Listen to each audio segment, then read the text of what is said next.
in my sewing room with a bunch of beautiful yardage.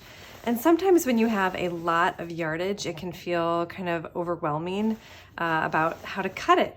So the first thing you want to do is look for the selvage. And typically with printed fabric, there is something printed on the selvage. If you're cutting with solids, you'll just look for, there's these little punch dots from when the fabric was being manufactured. And then, you know, a finished edge of sorts, something that's not gonna fray. Okay, so you're gonna find the selvage on both ends. Now I had a question on the blog recently, what does WOF mean? Now if you've made a quilt before, you've probably seen WOF. That means width of fabric, it's an acronym. Now what I was doing really quick while I was talking about width of fabric, maybe I should stop for a second. Width of fabric, WOF, is typically 42 inches wide from this selvage all the way to this selvage. So each selvage from tip to tip is around 42 inches, typically for quilting cotton. So what I just did is I folded this in half. I have one edge. Now I have some yardage here. Whoa, it's pretty long. So I'm just gonna let the rest of it just kind of hang off my table. I'm going to pick up both ends of the selvage and I'm going to kind of shimmy this around until the bottom fold lays pretty flat. I can tell if it's getting kind of ripply. I don't take my fingers all the way to the end of this yardage because like I said, I have a couple yards. Just something like this, okay? If you can see that, maybe, you know, 1 yard. I'll just hold 1 yard. I'll pinch it. I'll kind of shuffle it back and forth with my fingers. And I'll line it up as best I can. Just keep in mind, you know, fabric is not computer generated. Okay, I guess I'll say it has a little bit of a mind of its own. It's made of yarns and threads. It's woven together. It can be a little bit bubbly or ripply, or just don't let that get to you if you feel like it's not perfect. It's not lining up perfectly. That's just not really a huge deal. You know, we just do our best kind of working with this organic fabric, organic textile, I'll say. Okay, here we are. I actually got 2 straight rulers. This one right here is your basic quilting ruler. It is 24 by 6. It is the most common quilting ruler that a beginner quilter will have.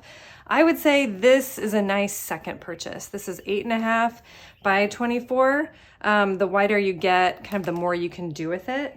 Yeah, to a degree. Okay, so the reason I got 2 is because if you're new to cutting, it is important to be as safe as possible. To do that, you want to cut away from yourself. So I brought 2 different ruler or rotary cutter examples. I like this one because it has a really obvious safety, and I think it's just a little bit more ergonomic than this one. They're both fine.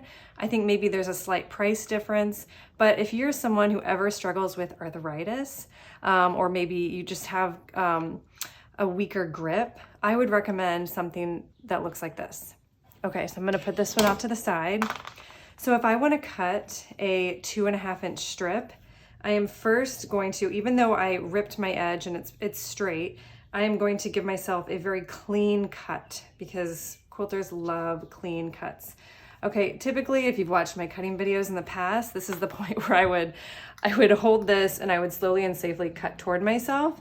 But I have learned since then, there is another way to do that. I'll even say a better way. It's so great to learn new things, isn't it? Okay, so what I'm doing is I'm lining up this horizontal rule with my guide, and I am gonna butt up this ruler to the next one. So it's completely butted up together. So they are touching. I'm gonna move this. And now I know I have this straight line. Okay, you might ask yourself, what was the point of butting up a ruler? The point was because I don't know if this ruler over here is in line with the fold of my fabric. Okay, so here you see this horizontal line. I just want to reiterate this right here. I'm going to line this up. And I don't use the marks on my cutting mat. I don't think it's as accurate. I think it's hard to see. I think this is much clearer and easier once you start getting comfortable with this technique of just using the guides on your rulers. Okay, so I'm gonna remove this. And now I can just take off the safety, cut away from myself. Okay, now I need to cut quite a few 2.5 inch strips. One way to cut strips that actually can end up being faster, more accurate. Of course, there are specialty rulers like Stripology rulers. I've never really liked the Stripology ruler personally. You just do a tiny bit of math. Okay, so 2.5 plus 2.5 is 5, plus 2.5 is 7.5, which is small enough that I can fit into this ruler. If I got my biggie ruler, I could do even more. So what I'm gonna do is actually line up this raw edge that I just cut. I'm also gonna make sure I line up my horizontal ruler, and I'm gonna cut a 7.5 inch strip. Okay, I'm gonna move it over to 5 because 2.5 plus 2.5 is 5. So I'm cutting backwards. Suze, why are you cutting backwards? It is always a good idea to keep weight on your fabric, like I'm doing with my hand right now,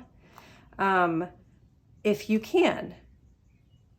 So that allows the fabric to remain in place and your cuts to be accurate. Just like that. So right now I have 3 strips that are, whoop, hello. That's a sign, if it wasn't a clear break, that's a sign that I have a little nick in my blade, and it might be time for me to change my blade. It has been a while, I will give you that. Here we go. Okay, so here are strips. You don't have to do that. These are just some little tricks that you can try out. I think you should always just try out things and see what feels right for you. If you're like, oh, I like that trick, I'll stick that in my back pocket. Cool, use it when you can, and then, you know, if you forget about it, no big deal. There's a lot of ways to cut your fabric. So again, if I just need to cut 1 strip, I would just go ahead and cut 1 strip. Use the cutting charts in the quilt pattern. That's always helpful. It's really nice when quilt patterns include that. Otherwise, you know, just stay safe. If you need to wear a cutting glove, that's not a bad idea. If you're like, whoa, I don't feel good about this, that's also fine. It's also totally fine if you don't want to purchase a rotary cutter to draw guidelines and then just cut with scissors. That's fine too. Like if you're quilting with a kid and you just don't feel like they should wield a death trap pizza cutter, that is your prerogative. Anyway, easy peasy.